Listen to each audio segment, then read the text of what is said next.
palavra que permeia a vida e a história. Naquele tempo, os fariseus e alguns mestres da lei vieram de Jerusalém e se reuniram em torno de Jesus. Eles viam que alguns dos seus discípulos comiam pão com as mãos impuras, isto é, sem as terem lavado. Com efeito, os fariseus e todos os judeus só comem depois de lavar bem as mãos, seguindo a tradição recebida dos antigos. Ao voltar da praça, eles não comem sem tomar banho e seguem muitos outros costumes que receberam por tradição. A maneira certa de lavar copos, jarras e vasilhas de cobre. Os fariseus e os mestres da lei perguntaram então a Jesus: por que os teus discípulos não seguem a tradição dos antigos, mas comem o pão sem lavar as mãos? Jesus respondeu: bem profetizou Isaías a vosso respeito, hipócritas, como está escrito: este povo me honra com os lábios, mas seu coração está longe de mim. De nada adianta o culto que me prestas, pois as doutrinas que ensinam são preceitos humanos. Vós abandonais o mandamento de Deus para seguir a tradição dos homens. E dizia-lhes: vós sabeis muito bem como anular o mandamento de Deus, a fim de guardar as vossas tradições. Com efeito, Moisés ordenou: honra teu pai e tua mãe, e ainda, quem amaldiçoa o pai ou a mãe deve morrer.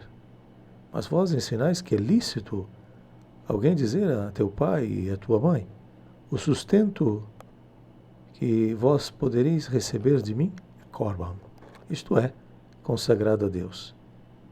E essa pessoa fica dispensada de ajudar seu pai e sua mãe. Assim vós esvaziais a palavra de Deus com a tradição que vós transmitis. E vós fazeis muitas outras coisas como estas. Veja que nos reunimos com a comunidade de Marcos. Marcos traz um exemplo à sua comunidade, mas de fato talvez há tantas coisas que nós seguimos a tradição, mas não temos mera compreensão, mero sentido. Dizemos que é uma ofensa a Deus, mas se nos pergunta, mas no que ofende a Deus? A gente não tem capacidade de responder. A gente sempre vai dar aquela palavra meia boba, né? Mas é pecado, por isso ofende a Deus. Tá. Mas onde está o pecado? A gente muitas vezes não consegue perceber.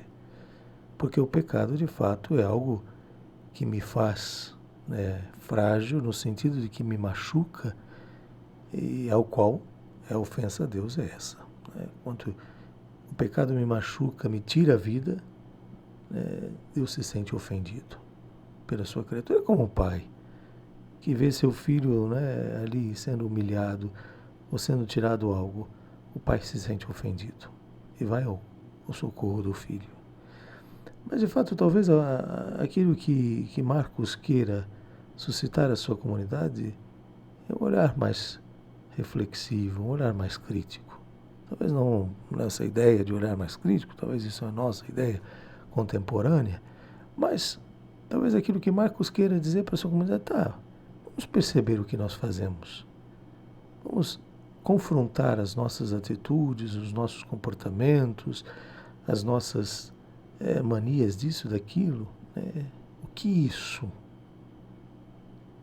me leva ou não a Deus, o que isso está de acordo ou não, e não meramente fazer, porque assim foi nos passado. Assim, algum louco, hoje é cheio disso, há tantos loucos e são os mais que a gente escuta, e que dão margem de dizer que isso está errado, aquilo está errado, e pronto. A gente compra aquilo como se fosse a verdade, como se Deus tivesse descido escrito para aquela pessoa, carimbado, e a pessoa traz a certidão de reconhecimento de firma de Deus. E a gente vai vivendo uma vida torta, uma vida muitas vezes sem sentido, vazia, mas plenamente de acordo com o que o outro louco ali falou, porque ele fala a voz de Deus. Talvez um pouco essa a ideia de Marcos, Vamos suscitar o que de fato é a voz de Deus, o que de fato é uma tradição caduca, que nada me traz, mas me empobrece, ou me dificulta a vida, o que não tem nada a ver com Deus.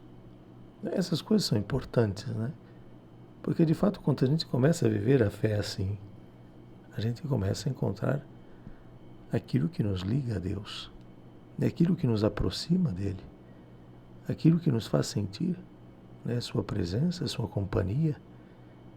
Eu gosto do discípulo de Emaús, né? Eles estão fracassados, porque as expectativas dele, né, deram tudo errado. E no caminho eles demonstram toda essa sensação de vazio, de desgaste.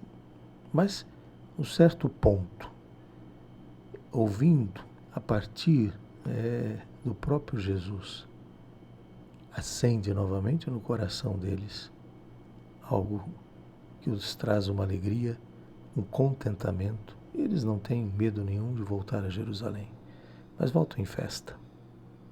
Acho que talvez Lucas conseguiu ter essa percepção. Quanto de fato a gente deixa ele próprio nos explicar tudo, falar tudo, algo novamente reacende dentro de nós. Não é simplesmente uma emoção boba, passageira, mas nos reacende alegria, nos reacende coragem, nos reacende desejo, né, de levar ao outro uma mensagem também de esperança. Ave Maria, cheia de graça, o Senhor é convosco. Bendita sois vós entre as mulheres e bendito é o fruto do vosso ventre, Jesus. Santa Maria, Mãe de Deus, rogai por nós, pecadores, agora e na hora de nossa morte. Amém. Rogai por nós, Santa Mãe de Deus, para que sejamos dignos das promessas de Cristo.